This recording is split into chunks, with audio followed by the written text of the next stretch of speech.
Tamil Nadu has a rich tradition and culture that has evolved over thousands of years.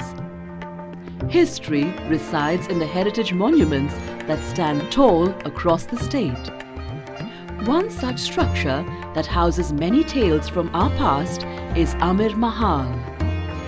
Nestled within bustling Royapettah, this is one of the oldest heritage buildings in Chennai.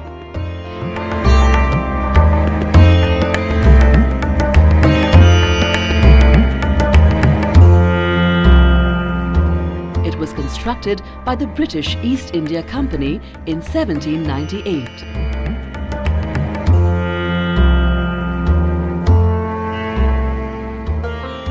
Amir Mahal is the official residence of the titular Prince of Arcot and his family.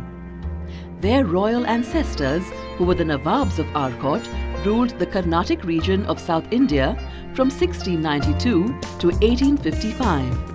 The old province, known as the Carnatic, lies between the Eastern Ghats and the Western Ghats in the peninsular South India and stretches across the modern states of Tamil Nadu, Karnataka and southern Andhra Pradesh. During the rule of the Nawabs of Arcot, the power centre shifted from the Mughal Empire to the Marathas and then to the British Raj.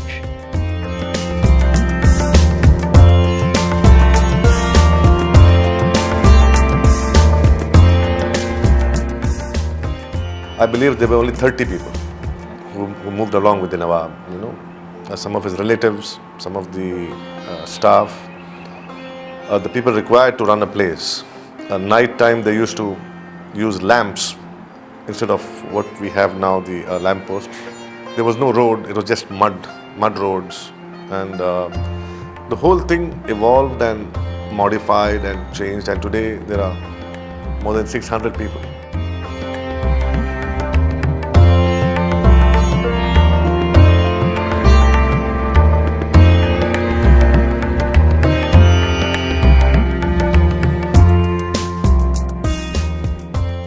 The Nawab of the Carnatic was established by Mughal Emperor Aurangzeb.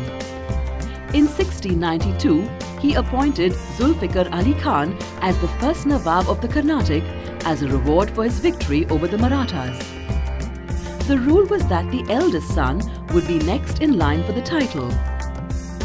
In 1855, when the last Nawab of the Carnatic passed on without a male heir, it gave the British the opportunity to annex the Carnatic by applying the doctrine of lapse.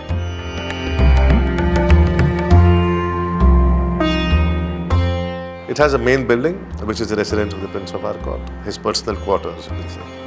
And then you have another extension, which is the second phase, and then the third phase where we have relatives. We have the Prince's mother staying there, one is my grandmother. And we have uncles and aunts and relatives and staff who are living here for generations.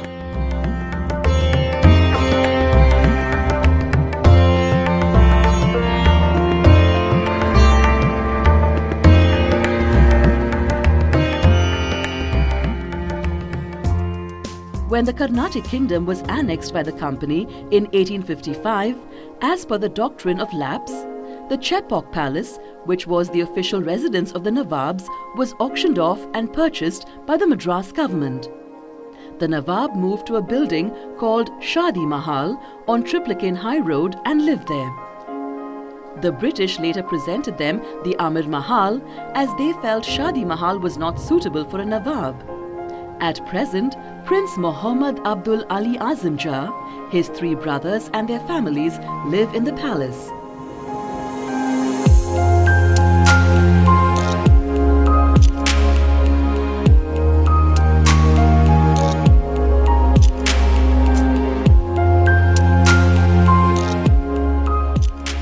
They were doing the demolition work. We extracted a lot of old wooden logs, the real old Burma teak actually. So they were the antique wood. So when they were doing the renovation work, they extracted a lot of the wooden logs, the rafters. So I remember when they were extracting these woods, we took those woods and then we carved those woods and made the furniture that you can see around.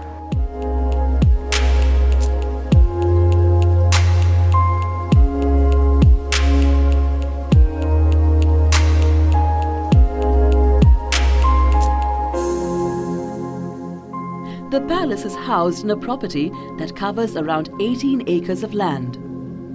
Robert Chisholm, the British architect who pioneered the Indo-Saracenic style of architecture in Madras, was given the task of converting the building into a palace.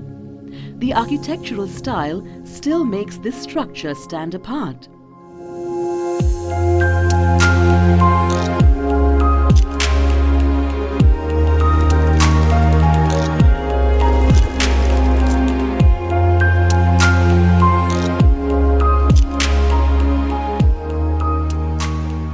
So there's a close history between the family and the British that goes back for centuries, and they fought together. In those days, we were talking about a different period in history where people used to fight a lot, and they fought together. They fought against the French, they fought against the Marathas and others, so there was a very close linking.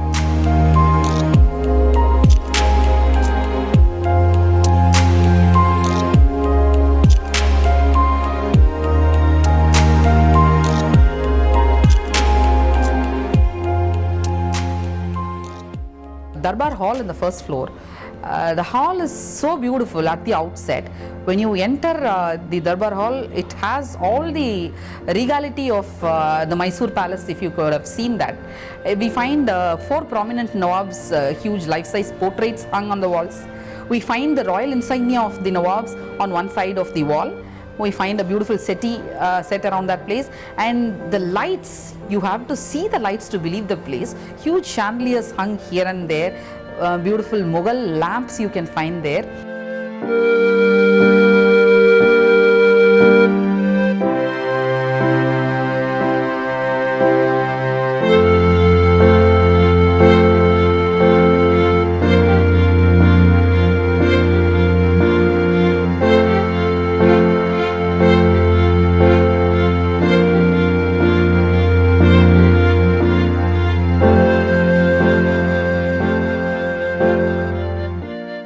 Old paintings are of the Nawabs and the princes and the British officers and the governor generals. Whereas the photographs, if you see,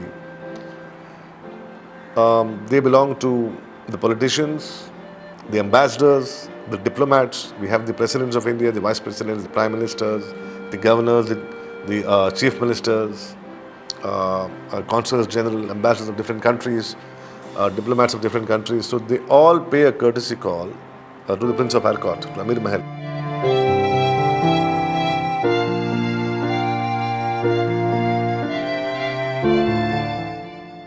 Photographs on the wall showing Jawaharlal Nehru, Rajiv Gandhi and other big names of the day visiting the palace stand testament to how the history of the city is tied to the history of the palace.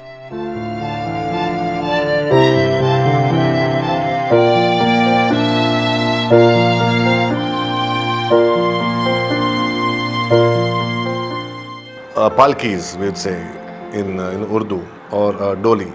So those things were used in those times. That was the culture, that was the trend. When there was a wedding, the bride goes in the palki. Today, I don't think it's in use anymore. So it's become like a museum art. And see, the whole palace itself is an artifact. Old photographs, old paintings of the Nawabs, those majestic paintings you saw in the main hall. So all these things are, I mean, there are many other things, like we have an old music box, we have the weather machines which used to predict the weather in those times, and old clothes, old jewelry, the letters which are signed by King George III. They date 1764, 1770. So all the things, people when they see, they go in like kind of a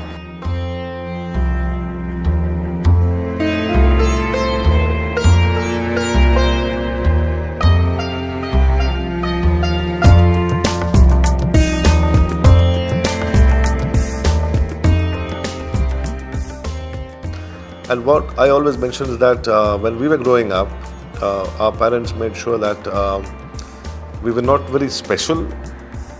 I mean, we were as their children, but we were led to play and, mingle around with anyone without any restrictions.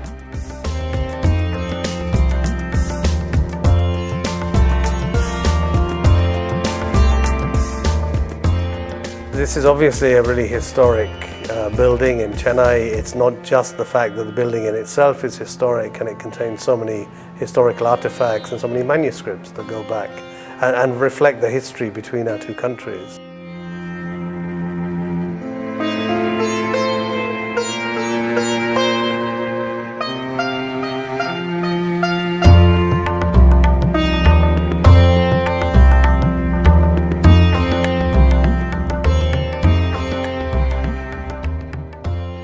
Everything is planned and chosen and designed by the family itself.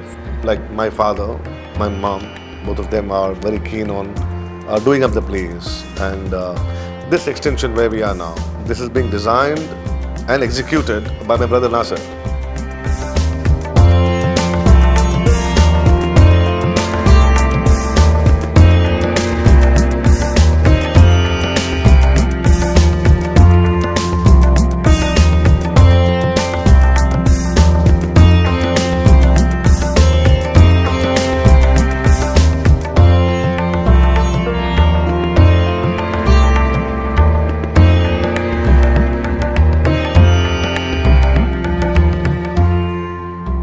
The Nawabs, even though they have not much power these days, they still hold a cabinet secretary rank.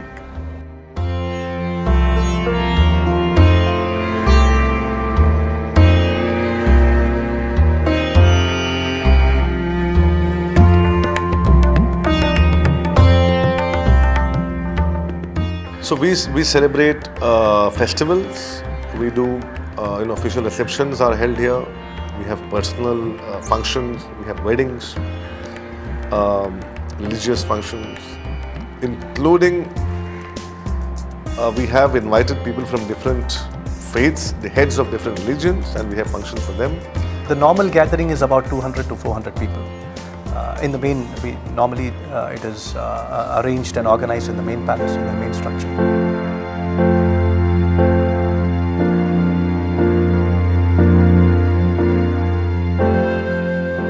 When the gates are thrown open for festivities and functions, people rush to see the opulence of the palace, get a glimpse of the historical artifacts, and acquaint themselves with the prince who lives amongst us.